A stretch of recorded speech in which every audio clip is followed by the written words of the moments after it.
들어 가장 적은 격차였습니다. 대통령 지지율까지 정성원 기자가 보도합니다. 6.3 지방선거 이후 첫 정당 지지도 조사 결과입니다. 더불어민주당 41.8%, 국민의힘 41.1%. 선거 직전주와 비교해 민주당은 3.1%포인트 내려간 반면 국민의힘은 2.6%포인트 올랐습니다.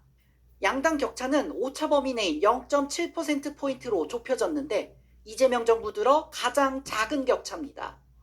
전문가들은 민주당이 서울시장, 부산 북구갑 등 격전지 선거에서 패배한 게 선거 이후 이틀간 조사에 영향을 줬다고 봤습니다.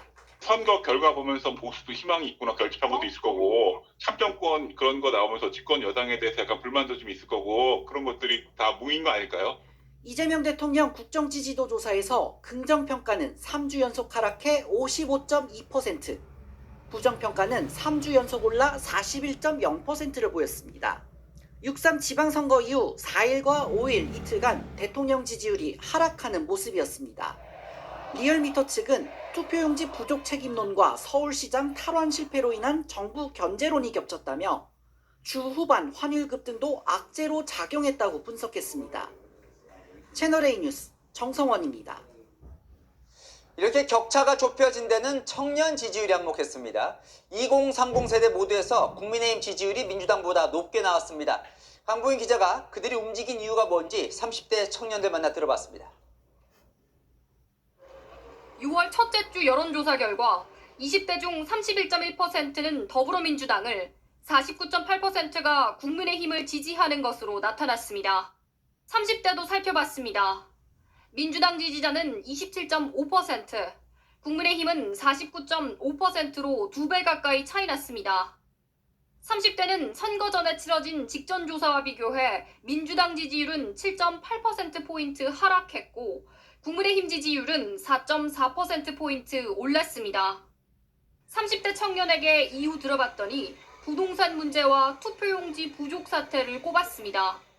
국민의 권리 중 하나인데, 제일 중요한 권리 중 하나인데 제가 생각하기로는 50%만 올 거라고 예상하는 것도 말이 안 되고, 선진국에서 일어날 수 없는 문제라고 생각을 하고, 부동산 문제도 있기도 하고, 그래서 복합적이지 않을까라고 생각을 합니다.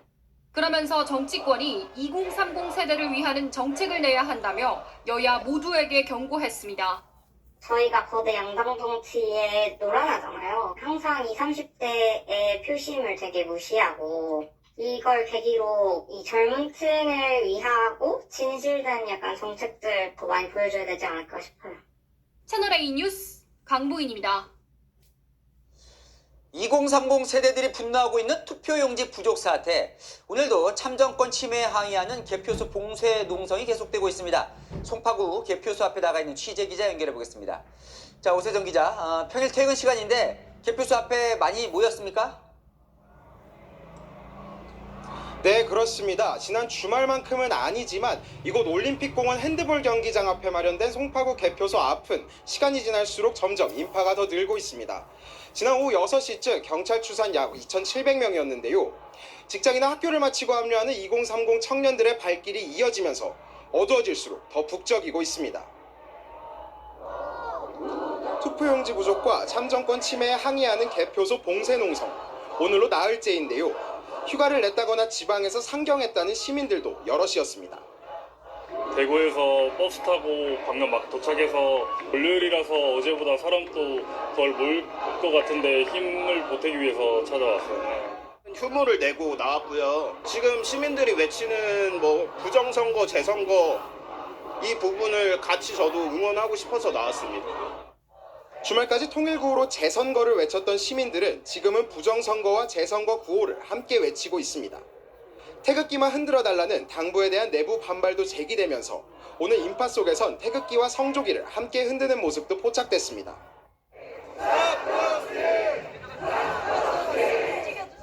개표소를 떠날 수 없다며 노숙을 하거나 밤을 새는 모습도 보였는데요. 음료 등을 나눠주거나 길 안내를 맡은 자원봉사자들도 곳곳에 보였습니다. 오전에는 체육관에 있는 훈련용품을 가지러 온 핸드볼 여자 주니어 대표팀 선수들을 상대로 가방 속 물품 등을 확인하겠다고 나서면서 한때 실랑이가 일기도 했습니다. 지금도 경기장에는 개표가 끝난 투표함과 투표용지가 남아있는데요. 경찰도 현재로선 강제 해산에 나설 계획은 없는 걸로 알려져 개표장 봉쇄가 장기화될 가능성도 높아 보입니다. 지금까지 서울올림픽공원 송파구 개표소 앞에서 전해드렸습니다. 네, 잠실에서 울려 퍼진 재선거 구호가 정치권에도 왔습니다. 여야 가릴 것 없이 재선거를 언급하기 시작했고 개혁신당은 그 출발점인 선거 무효 소청을 제기하기로 했습니다. 어디까지 재선거 실시할지 생각은 조금씩 달라 보입니다. 백승현 기자입니다.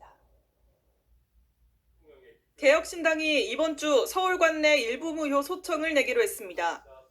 투표용지가 부족해서 참정권 침해 행위가 있었던 것이 명확한 투표소에서 선별적으로 재선거를 하는 것이 합리적인 해법이라고 판단합니다.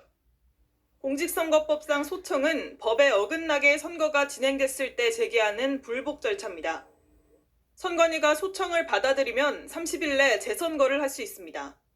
선관위가 받아들이지 않으면 소송으로 법원 판단을 받을 수 있습니다. 여야 모두에서도 재선거 요구 목소리가 나왔습니다. 하지만 재선거 범위는 각양각색이었습니다. 민주당 일부 의원들은 투표용지가 부족했던 지역에 한해 재선거하자고 주장했고, 국민의힘에서는 지도부를 중심으로 전면 재선거를 언급했습니다. 총체적인 문제가 발생했으면 전면적인 재선거를 실시하는 게 저는 답이라고 생각합니다. 이재명 대통령은 이번 사태를 국민 주권의 문제로 규정하며 강력 대응을 예고했습니다.